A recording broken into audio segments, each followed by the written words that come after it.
aspiring gamers, welcome to Major Chemistry.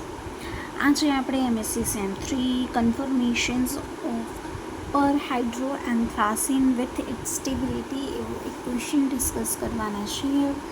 ક્વેશ્ચનની અંદર આપણે પહેલાં પર હાઇડ્રો એન્થ્રાસીન છે એનું બીજું નામ શું છે, એને કઈ રીતે પ્રિપેર કરવામાં આવે છે અને તેના કન્ફર્મેશન શું છે એની થોડું ડિસ્કશન કરીશું.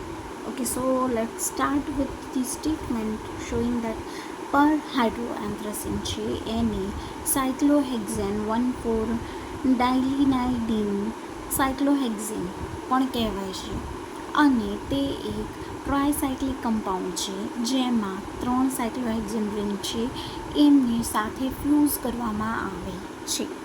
Okay, got it. એના ઘણા બધા કન્ફર્મર્સ છે જે રિંગની ફ્લેક્સિબિલિટીના કારણે જોવા મળે છે. હવે આપણે તેની પ્રિપરેશનની વાત કરીએ તો તેની પ્રિપરેશન કંઈક આ પ્રમાણે છે કે જેની અંદર પર હાઇડ્રોએન્થ્રેસીન છે એને આપણે એન્થ્રેસીનનું હાઇડ્રોજનેશન કરીને બનાવી શકીએ છીએ. અહીંયા આપણે એન્થ્રેસીનનું સ્ટ્રક્ચર દોર્યું છે. એન્થ્રેસીન પાસે 14 કાર્બન અને 10 હાઇડ્રોજન હોય છે. H2 મેટલ કેટાલિસ્ટની હાજરીમાં જ્યારે હાઇડ્રોજનેશન કરવામાં આવે તો આ બધી જે ડબલ બોન્ડ છે એ બધી ડબલ બોન્ડ રિમૂવ થઈ જાય છે અને તે પર હાઇડ્રોએન્થ્રેસીન બનાવે છે જેમાં હાઇડ્રોજનની સંખ્યા 22 થઈ જાય છે. કેમ કે આ બધી ડબલ બોન્ડ તૂટી એટલે જે આપણી પાસે કાર્બનની વેલેન્સી બચશે ત્યાં આવીને હાઇડ્રોજન એડ થઈ જશે. તો એવી રીતે આપણે એન્થ્રેસીનમાંથી પર હાઇડ્રોએન્થ્રેસીન બનાવી શકીએ છીએ હાઇડ્રોજનેશનની પ્રક્રિયા કરીને.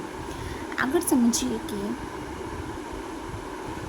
આપણે એના કન્ફર્મર્સને પ્લાનર અને ચેર ફોર્મ બંનેમાં દર્શાવ્યા છે. પહેલાં આપણે વાત કરીશું ટ્રાન્સ, સિન અને ટ્રાન્સની. તો એ સમયે જે હાઇડ્રોજન છે એ ઇક્વિટોરિયલ પોઝિશનમાં હાજર છે એટલે તેનું જે પ્રોજેક્શન છે ચેર ફોર્મમાં, આ પ્લાનર છે અને આ ચેર ફોર્મ છે. ચેર ફોર્મની અંદર કંઈક આ પ્રમાણે હશે અને એના સ્ટેટમેન્ટમાં આપણે લખી શકીએ છીએ કે એ એક મીઝો કમ્પાઉન્ડ છે. એમાં ગોસ ઇન્ટ્રેક્શન નથી થતા એટલે નંબર ઓફ ગોસ ઇન્ટ્રેક્શન છે એ 0 હશે અને તે એક ઇનએક્ટિવ કોમ્પ્લેક્સ કે કમ્પાઉન્ડ છે. મૂવિંગ ફર્ધર સિસ સિન ટ્રાન્સને જોઈએ તો એનું પ્લાનરમાં આવી રીતનું આવશે કે 3 હાઇડ્રોજન ઇક્વિટોરિયલ અને એક જે છે એ એક્સિયલ પોઝિશનમાં છે. એનું ચેર ફોર્મ કંઈક આ પ્રમાણે આપણને જોવા મળશે. એ પણ એક મીઝો કમ્પાઉન્ડ છે. આમાં ગોસના ઇન્ટ્રેક્શન છે એ 3 છે અને આ એક એક્ટિવ કમ્પાઉન્ડ છે. હવે આપણે સિસ એન્ટીસિસની વાત કરીએ તો કે સિસ એન્ટીસિસ છે એનું પ્લાનર ફોર્મ કંઈક આ પ્રમાણે હોય છે કે જેની અંદર પણ 3 ઇક્વિટોરિયલ અને એક એક્સિયલ છે.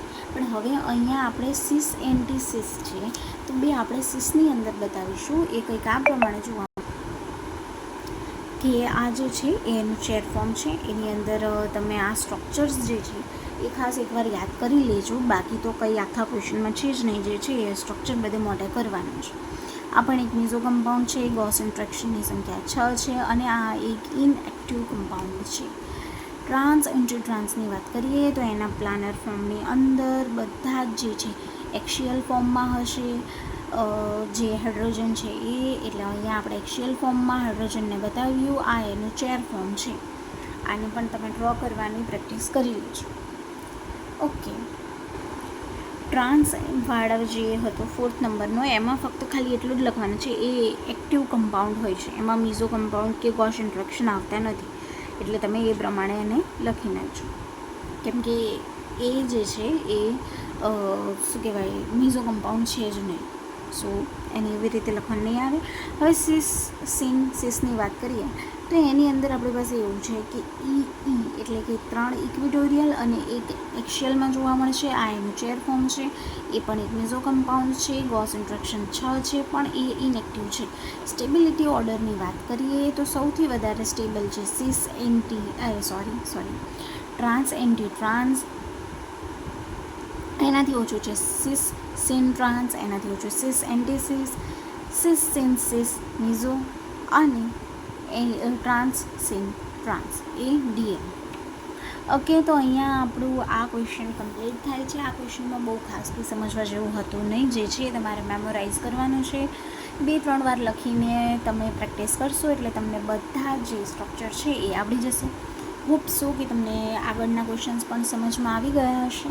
નોટ્સ સાથે બનાવતા રહેજો અને કંઈ ડાઉટ હોય તો you can comment us or you can contact us on Instagram also. Thank you.